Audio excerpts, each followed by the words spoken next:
রাধে রাধে। আজ রাখি পূর্ণিমার দিন সাজি বড়ি আর ফুল তুলতে পারিনি। আমাদের এখানে রাত দিন বৃষ্টি হচ্ছে বলে ফুলও ফুটতে পারছে না তেমন ভাবে। আগের পূর্ণিমাটা ছিল গুরু পূর্ণিমা, তাই আমরা রান্না করে ভোগ লাগিয়েছিলাম। তো আজকে আমি ফল প্রসাদ দিয়ে ভোগ দিয়ে দিলাম। ওইদিকে আমি ঠাকুর করে সবকিছু রেডি করতে করতে বৃষ্টিটা অল্প কমিয়েছিল।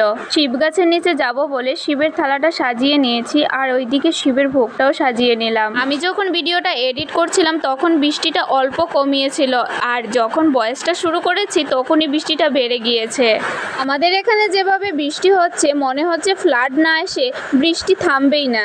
আমি পুজো দেওয়ার সময় আমাদের বাড়িতে একটা দাদা চলে আসে।